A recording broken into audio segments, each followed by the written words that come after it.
Welcome, everybody.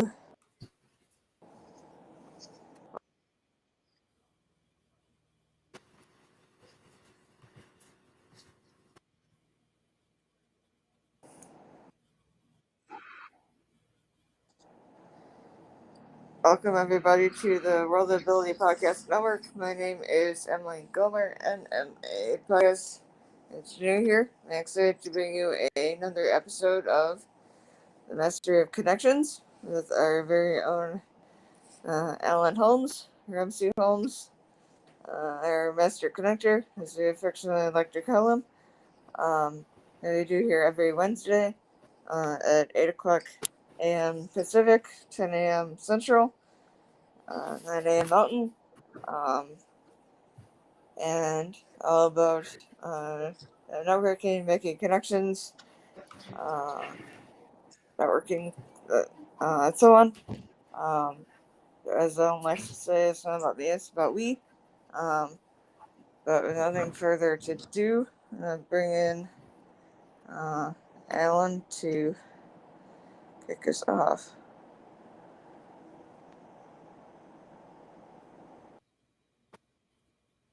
Good morning, good evening, good afternoon, wherever you may be. My name is Alan Holmes, also fairly known as Master Connector for Wednesdays at 8 a.m., Master of Connection or MC Holmes. You know, Happy New Year, first of all. Happy 2025, all the amazing people. And today we have an amazing guest. A lot of you know that specializing community is what I do best. And you always hear me say Big Unk. I don't have any children, my wife and I, but we love the children, the youth. And today there is a special guest in the wing. He is a founder of a gentleman of an organization called CARES Foundation. And before I go ahead and take the information and just completely, let's just get right into it. Mr. Todd, welcome. I hear you. I see. I've been introduced to you various times throughout the last couple of months. Happy New Year to you. Welcome to the Mastery of Connections. Let us know who you are. How did the CARES Foundation come about, and what it is all about? Welcome, sir. Can you hear me? Yep, I can hear you. Thank you, Alan. I appreciate it. Thanks for having me on. I've heard wonderful things about you as well from Kurt. So thank you for what you do. CARES Foundation. The name CARES is after my mom and my sister. They were killed by a drunk driver when I was 3 years old. So I'm sorry. Thank you. So the name CARES, the KARE, is after my mom, Karen, and the S is after my sister, Shelly. So that's where the CARES comes from. And so what we're about is I go about talking about to kids about my testimony. Growing up when my mom and sister, after they were gone and the funeral was over and everything, my dad, it was kind of like the old adage, buck up, buttercup. You just kind of put things in a box and move forward. So that's kind of what had happened. And so I always felt like there's something different growing up. And in my mid 30s, after a divorce and such, I almost committed suicide. And so after that, I went through 4 years of counseling, learned that what I actually was feeling was general anxiety and separation anxiety. And so kind of got on with my life. Fast forward, I've went through cancer, and here 3 years ago, I wanted to start CARES Foundation. And like I was saying, I go around and talk to kids all over the country about my testimony. I talk about four things: peer pressure, social kids not knowing who they're talking to on the other end of their cell phone, distracted driving, and then of course my testimony and that as well. And then one other thing that we do is we're wanting to do anyway.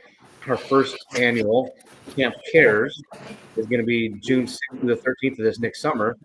And it's going to be for kids who have been affected by drugs or alcohol. We're going to have a camp up out of Globe, Arizona, and just have a good time with the kids, giving them some tools to maybe help them better in life, and just having a good time. And then after we're done with the camp, we want to bring these kids back to the valley and get together and just ask them how they're doing, checking in every quarter. And we're hoping as we build that relationship that they'll want to help their peers. Okay. Well, first of all, uh, just to back a little bit, I hope and pray that the cancer is in remission. You're okay with that? Yeah, it is. I thank you for asking. Okay. I had thyroid cancer in 2018, but it's good. Thank you. Okay. Awesome. Big on clears everything. You are an amazing soul because a lot of times, I myself, again, another little backstory is I was a summer counselor back when I was 15, so a little bit. So I understand the use.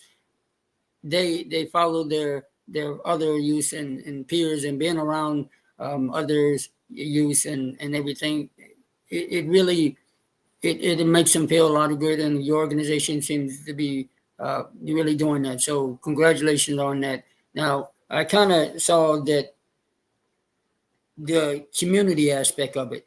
What can a parent expect when they are a part of this? Because I know there's a lot going on, and we want to stay positive here at Massive Connections. How do you address all the, for the lack of a better word, hard topics in the room when someone or a child or a youth or one of the participants are going through something that social anxiety or a situation where they're in their peers with from another culture or race or and then alcohol. Can you touch just briefly a little bit without giving all the secret sauce? Because we're going to get some information later on how everyone who's listening out there to Massive Connection World can learn more about you. But can you address a little bit what can the parents and everyone accept and use with your program? Absolutely. The first thing for I think anybody is just to listen. The kids that I've talked to today, they're a little different than like when I grew up. Back when I grew up, you had to earn people's respect. Kids today, because of everything is so quick to your hands that they're wanting it now, the kids want a little bit of respect to beginning with. And I tell kids it's okay. Okay, that I understand that. I'll have some respect. Let's talk. And somebody's going through something, it's for me it's just to sit there and listen and try not to give, and that's hard for me. That's one of my downfalls. I try to give information and help to begin with, and then it's like, no, I got to stop and listen. Just listen and what they're going through, because that's a lot of it is right there. Is we're too quick to fix things and not just listen to them. If we listen to someone that's going through something like a hard time, or maybe they have anxiety, is listening and then asking some questions like, okay, how I understand this is what you're going through. Is that right? Confirm it. Then, how can I help you? Can I get you in touch with someone? Get their okay and their approval to do that. Because once they do that, you realize that they are actually open for help. And then you can get that person to help them. For example, I had a gal that I went and spoke at a church camp this last summer. And she came up to me afterward and said, thank you. And I said, well, thank you for what? And she goes, well, I've been having issues and I want some help. And you gave me the strength to be able to actually say that I need help. And after that, it's kind of snowballed. And she actually invited me down to their church and youth group. And she let people know that she had anxiety and she was fighting with depression. And she got the help and she's doing wonderful now. And that's the thing is, for me, is the listening and then getting that acknowledgement that they want help, because those are the two biggest keys is first acknowledging it and then asking for help. If you got those two things, they're on the way to recovery, if you'd say. Okay. All right. That's awesome. We know. And there was another young lady that addressed the distracted driving. And this is about Todd now. So we are not, we'll, for those who are listening out there, we'll get with the rest of the group. You'll hear about it later. But, well, as far as the distracted driving part of what, can you touch a little bit about that? Because I know that right now there's, as January starts coming in February in the springtime and it speeds up. Next thing you know, we're back in the summer. What can you kind of elaborate a little bit about when it comes to distracted driving?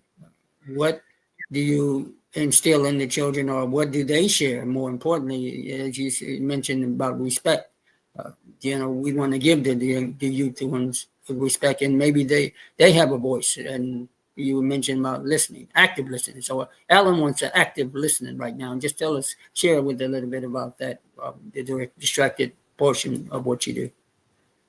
Yeah. So the distracted portion I do when I go and talk to kids uh, is the fact of talking about minutes, 1 second, 1 millisecond of you distracting yourself, reaching down for something, um, doing something like that can change the rest of your life. And there's people here that it's happened to. I know a person that's happened to, multiple people.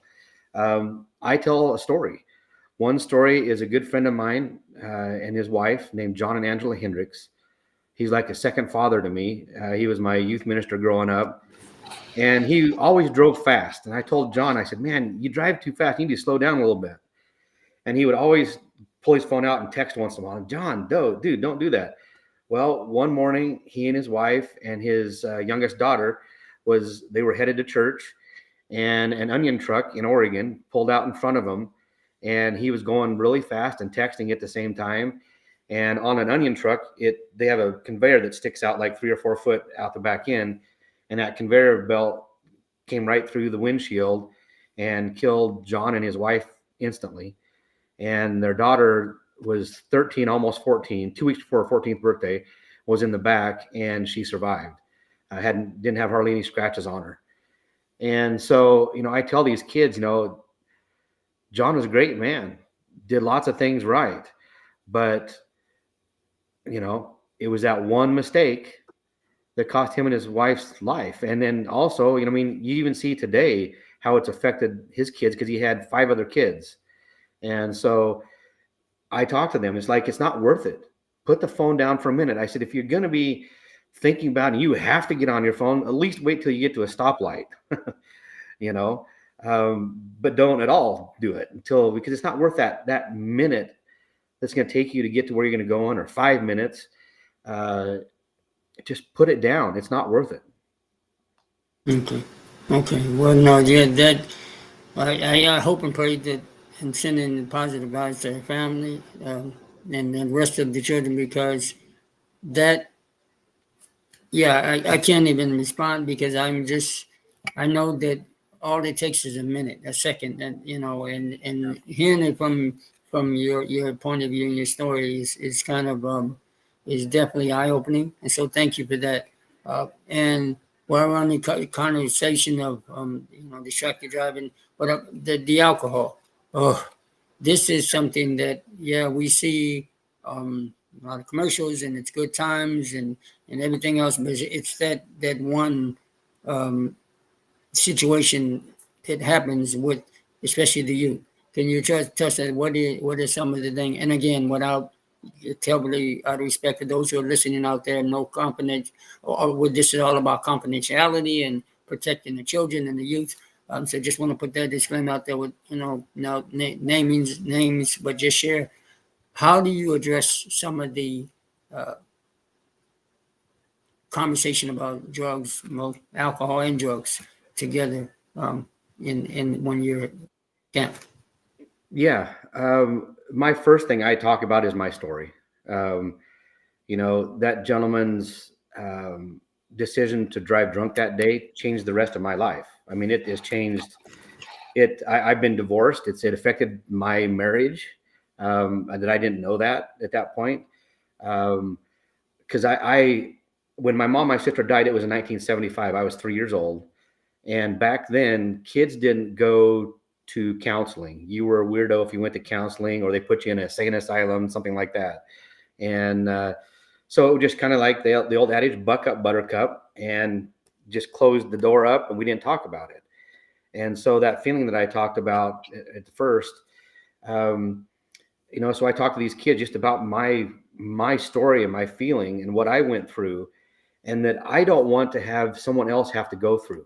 There are so many things today, like Uber, Lyft, all the different things that they can take if they decide to go out and get and drink. And another story I tell these kids is years and years ago, I used to be a correctional officer. And for some reason, I would ask the inmates, and now it makes sense because how God's kind of led this is um, I'd ask the inmates questions about how they got to this spot in prison. And it always started off with either alcohol first, then marijuana, and then harder drugs, or it was marijuana first, then alcohol, and then drugs, is how they got started. And so I would ask them. And this one kid actually, I'll never forget him. I forgot his name, but of him as well as just him.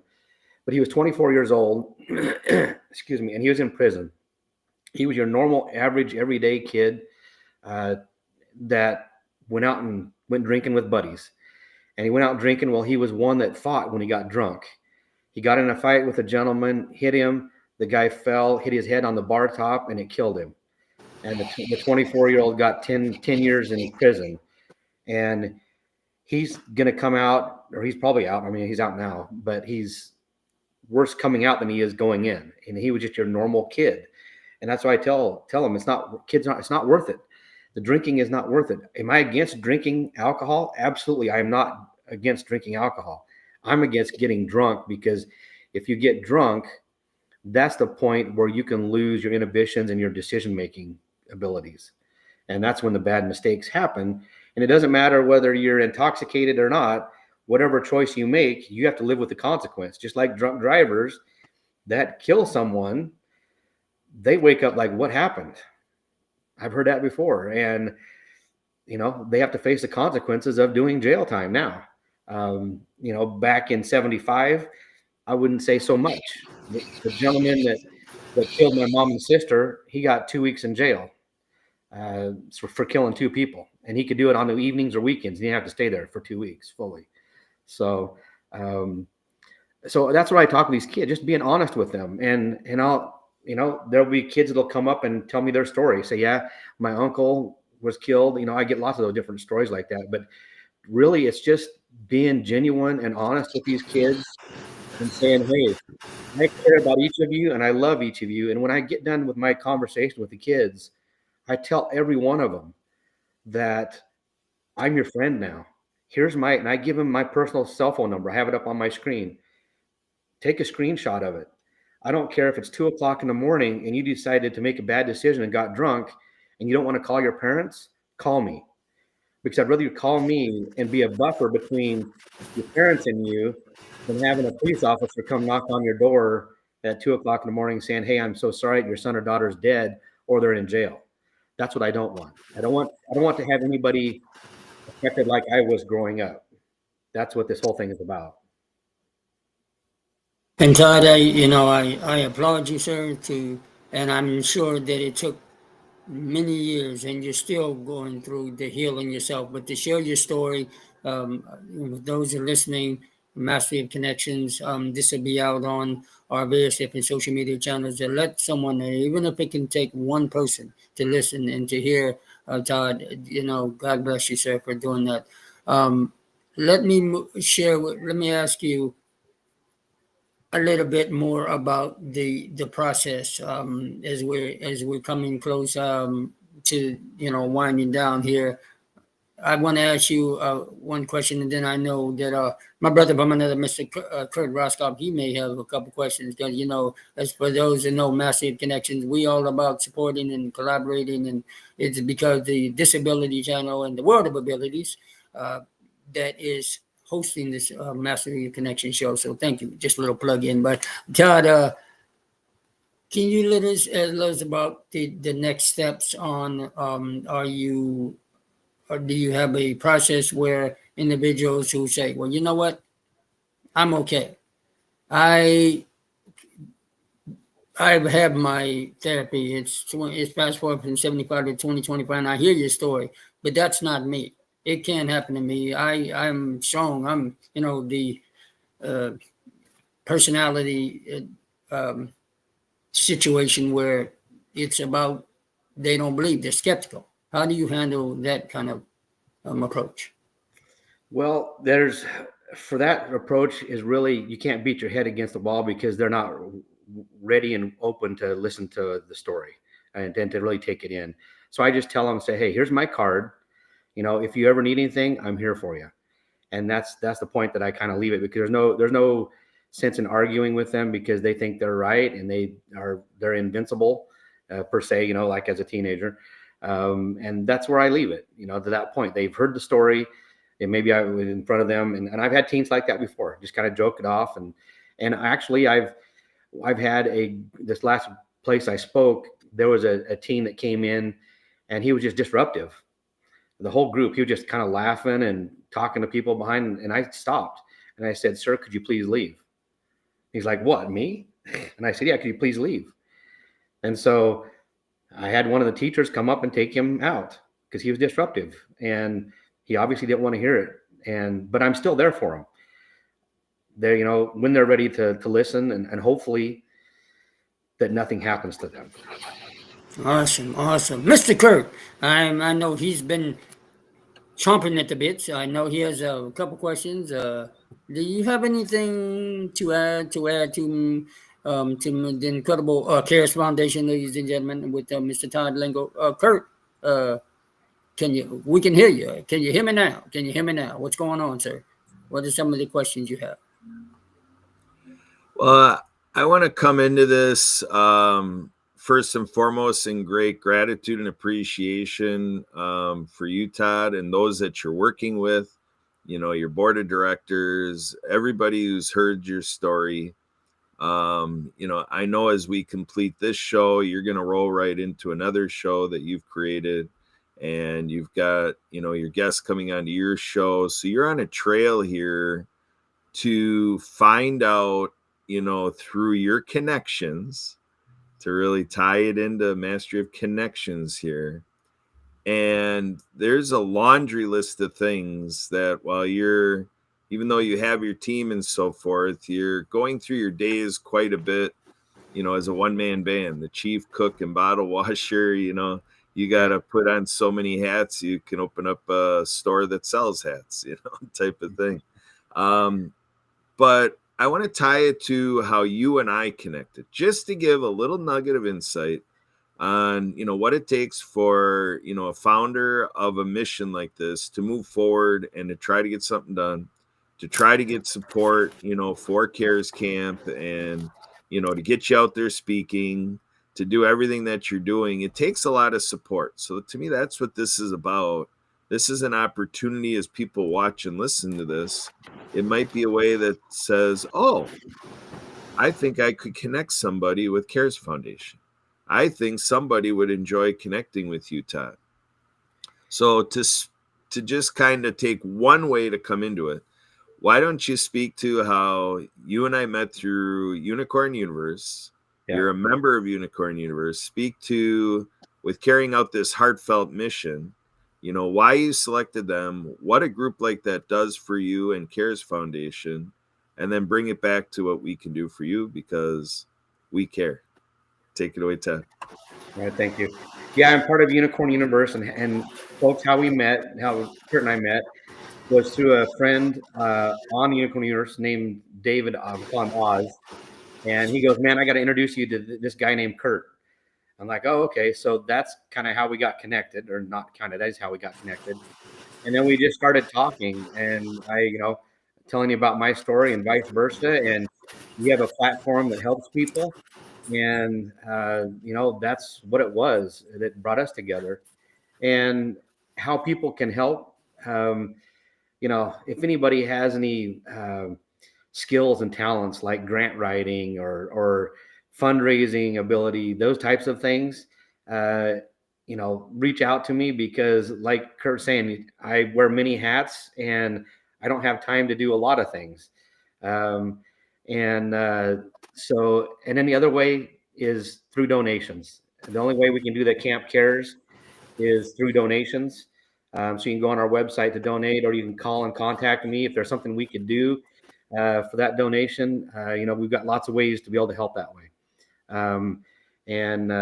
So yeah, I just love each and every person that's out there that does things for other people. Just keep doing that. And that's probably pretty much it for right now, I guess. Yeah, very good, Todd. Thank you for doing what you're doing. Again, thanks for your volunteers serving on the board and everybody out there, Unicorn Universe, and everybody, surrounding you. And let's just give a lot of energy to it growing, because, what a notion to think of that we can eradicate this, and someday, and hopefully not too distant of this nation's future, end distracted driving by everyone. So, with Alan, with that thought, we'll take it back to you. Where do we go from here?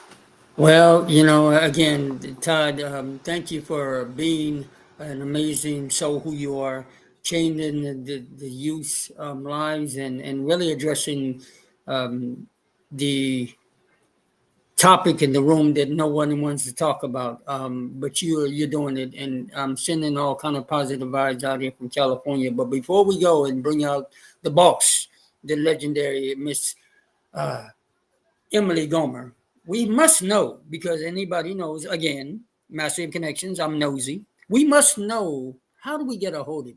How does somebody, a parent, organization, and child says, you know what, I've heard this on the Massive Connections and it was a great show, but I need to get more, I need more information. Can you give a email, phone number, website, something to, in the 2025, Happy New Year again, to how do we get a hold of you on what's the best way to contact and get part of the CARES Foundation and with Mr. Tom Lingwood?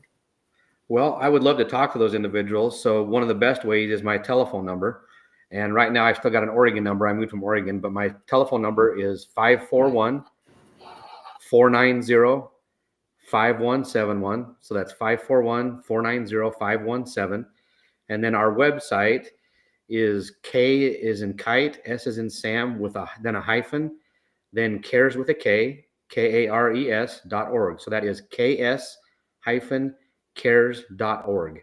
And that's how you can go on and look at CARES Foundation. And if you get on the website, because there is another CARES Foundation, if you get on our website and you can go to the About Me section, in a little hamburger, and you'll see my picture of my mom and sister, and they'll talk about us.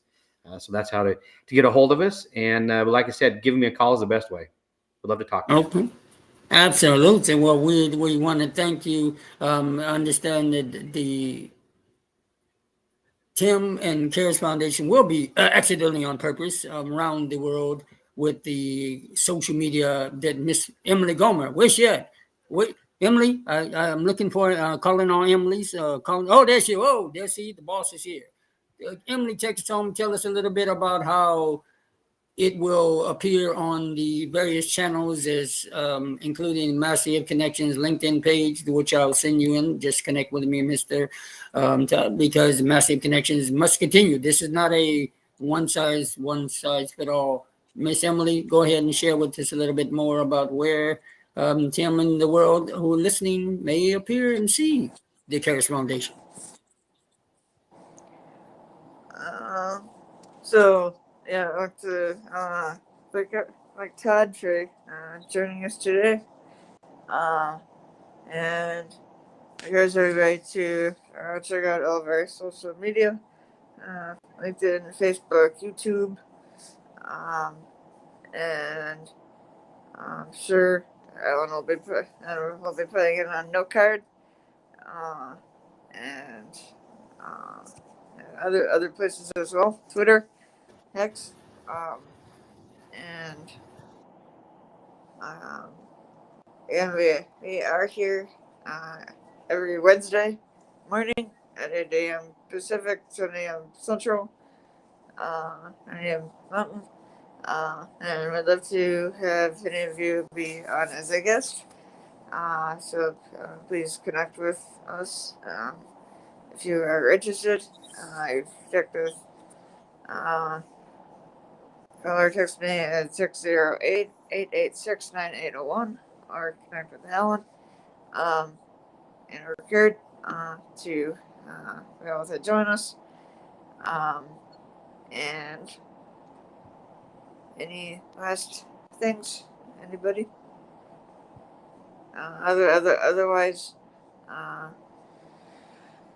hope everybody has a safe and productive week, and to stay happy.